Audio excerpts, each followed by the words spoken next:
Selamat pagi, terima kasih atas kesempatan yang diberikan kepada saya. Perkenalkan, saya Mimi Lucia dengan NIM 4202427039 dari kelas 3C. Jadi di sini saya akan menjelaskan mengenai struktur bangunan yang saya gunakan pada bangunan yang saya desain. Jadi bangunan yang saya rancang itu adalah bangunan komersial dengan fungsi hotel dengan ketinggian 8 lantai, yang dimana untuk tentunya sebelum saya mendesain, saya selain menentukan bagaimana bentuk dan juga estetika, yang perlu dipikirkan terlebih dahulu itu adalah struktur. Jadi di sini saya untuk bangunan komersial hotel bintang 4 saya menggunakan struktur utama rigid frame, yang dimana sistem rigid frame ini merupakan sistem rangka kaku yang tersusun atas kolom dan balok yang bersifat kaku sehingga mampu menahan beban vertikal dan gaya lateral seperti angin dan gempa. Nah, sistem ini memberikan stabilitas serta fleksibilitas dalam pengaturan ruang tanpa banyak dinding pemikul. Dan untuk struktur pondasi, saya menggunakan pondasi tiang panjang, yang dimana pondasi ini saya pilih karena mengingat di lokasi bangunan ini akan dibangun, yaitu di Pontianak, itu tanahnya lunak dan penuh jenuh air, sehingga kalau saya menggunakan pondasi dangkal seperti batu kali atau cakar ayam, itu tidak akan mampu menahan beban berat. Nah, ini adalah gambaran kasar bagaimana peletakan dari struktur saya nantinya. Ada kolom, balok, dan juga ini ada core yang akan ditempatkan di daerah sini. Nah, ini adalah lantai dasar. Lantai dasar saya akomodasikan sebagai penerimaan tamu, ada lobby, parkir motor, dan juga resepsionis. Lalu ada mezanin. Mezanin saya akomodasikan sebagai lantai yang bisa dijual ruangannya, seperti itu untuk bisnis seperti ballroom, meeting room, dan musola. Lalu lantai 2 itu saya akomodasikan untuk kebutuhan staf, kebutuhan hotel, karyawan hotel seperti ruang staf, manajer, boardroom, administrasi, workshop, dan lain sebagainya. Nah, dari lantai 3 ini sampai lantai 5 itu isinya sama, itu kamar standar dan kamar deluxe. Bedanya kamar standar adalah satu kasur, sedangkan kamar deluxe itu 2 kasur. Itu sampai lantai 5 ini sama. Lalu lantai 6 itu saya jual lagi, itu ada perpustakaan, gym, restoran indoor, dan restoran outdoor. Lalu lantai 7 sebagian saya jadikan kamar suite, sedangkan sebagian lagi saya jadikan sebagai area publik seperti kolam renang dan lounge. Nah, ini lantai 8, lantai paling atas itu saya akomodasikan untuk menyimpan outdoor unit dari pendingin ruangan ataupun AC. Lalu ada tempat menyimpan mesin lift juga, ini mesin lift panorama, ini mesin lift gudang, mesin lift barang. Nah, ini adalah rencana pondasi. Di rencana pondasi dari perhitungan yang saya lakukan berdasarkan tributary dan lain sebagainya, saya menemukan 4 jenis pondasi, yaitu bisa dilihat ini adalah pondasi pertama, pondasi kedua, ini adalah pondasi ketiga, ini adalah pondasi keempat. Di sini bisa dilihat pondasi 4 ada berapa, pondasi pertama ada berapa, pondasi kedua ada berapa, seperti itu. Nah, ini adalah detail pondasinya. Sebenarnya untuk komposisi pondasi itu sama, kolom, bagel D13, tulangan D19. Yang membedakan adalah di bagian sini, yaitu dimensi dari pondasinya. Untuk pondasi pertama itu dimensi dari pondasinya itu 1,8 dikali 0,9 meter.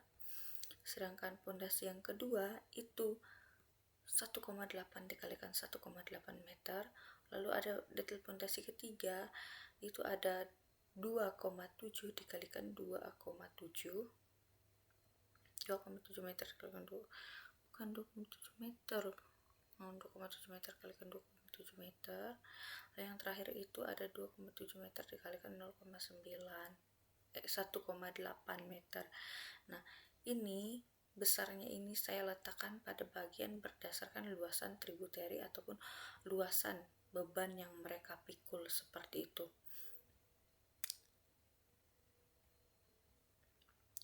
Lalu ada titik kolom, ini dari lantai 1 sampai lantai 5. Sebenarnya sampai lantai paling atas pun sama titik kolomnya pada bagian peletakan dari bentang ke bentang itu 8 meter, ini ke sini 8 meter, ini ke sini 7 meter, ke sini 3 meter, dan di sini yang 6 meter. Seperti itu. Ini dari rencana titik kolom dari lantai dasar ke lantai 5. Lalu ini dari lantai 7, ini kepotong di sininya tadi. Lalu ini terpotong sampai di sini. Kolom saya menggunakan dimensi 65 kali 65 cm. Nah, ini rencana pembalokan dari lantai 1 sampai lantai 8 itu pembalokannya sama. Dari ini saya bagi berdasarkan tributary pembagian areanya. Saya menemukan ada 4 jenis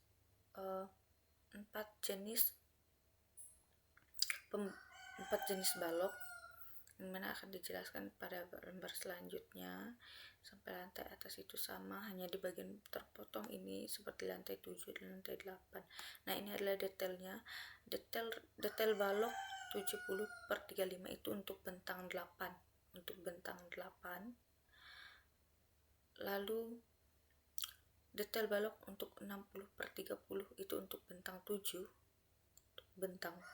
di sini.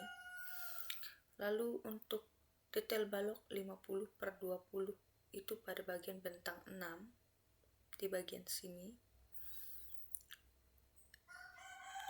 Untuk 50/20 ini juga nanti akan digunakan untuk balok anak di bentang 8 meter. Lalu ada detail balok 40/20, ini untuk bentang dari ini, bentang balok anak dari 60/30 ini. Lalu ada detail balok 25/15 itu untuk bentang 3 meter yang ini, seperti itu. Nah, dan untuk kolom itu saya menggunakan hanya satu, itu detail kolom 65 cm. Ini bisa dilihat di sini. Nah, untuk dimensi kolom dan balok yang saya jelaskan tadi itu tidak semena-mena, tidak asal-asalan saya mendapatkan dimensinya. Saya punya perhitungannya. Seperti ini adalah contoh perhitungan balok. Di sini saya menggunakan pada bentang 8 meter itu saya menggunakan cara yang paling simpel, pendekatan paling simpel, yaitu bentang panjang per 12. Hasilnya itu dibagi 2 untuk menghasilkan H per B nya. Di sini dapat lihat pada bentang 8 meter itu menghasilkan 70/35, balok anaknya 50/25. Sedangkan lalu ada bentang balok yang kedua, bentang 7 meter tadi, itu berdasarkan perhitungan saya sesuai itu 60/30, balok anak 50/25. Lalu ada bentang 3 meter, ini yang paling kecil, itu sebesar 25/15, balok anaknya itu 20/10. Nah, ada bentang 6 meter, itu balok induknya itu 50/25, lalu balok anaknya itu 40/20. Jadi dimensi balok itu tidak asal-asalan saya membuatnya. Dan juga untuk dimensi kolom itu juga ada perhitungannya, itu dari beban bangunan. Beban bangunan saya dapat dari mana? Itu perhitungannya panjang. Dari beban ada banyak data-data yang harus dimasukkan di dalam sini. Nah, dari beban kita bagi kualitas beton dibagi 0,033. Itu keseluruhannya jika kolom bentuk pujus akar atau persegi 4 itu menghasilkan 62, sekian. Nah, untuk dimensi kolom sendiri itu harus lebih dari 62. Jika saya menggunakan 63 itu kan susah buatnya ya. Nah, jadi saya bulatkan menjadi 65. Itu aman, asalkan jangan dari 62, sekian kita kurangnya menjadi 60, seperti itu. Lalu ada portal melintang. Portal melintang saya bagi menjadi 3 bagian, yaitu dari A sampai C. A, B, C itu mengambil pada bagian ini. A, B, C saya potong sampai di sini. Lalu ada D, E, F, G. D, E, F, G itu mengambil pada bagian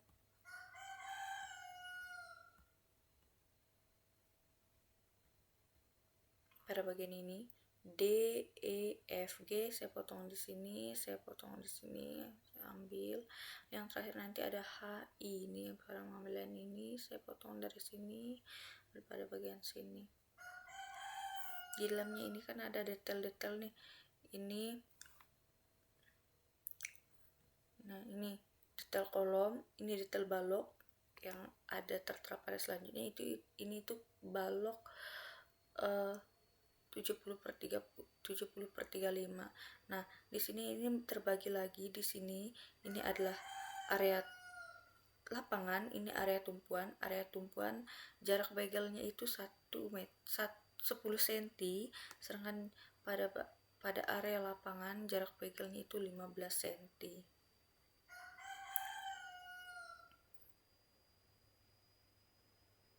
Nah, ini portal melintang 3 masih sama. Nah, yang selanjutnya portal memanjang 1 sampai 6. Ini 1 2 3 4 5 6. Isinya masih sama, itu pada bagian ini. 1 2 3 4 5 6 seperti itu. Isinya masih sama seperti portal melintang pada portal memanjang ini. Baik, sekian penjelasan dari saya mengenai struktur bangunan yang saya gunakan pada bangunan hotel yang saya rancang.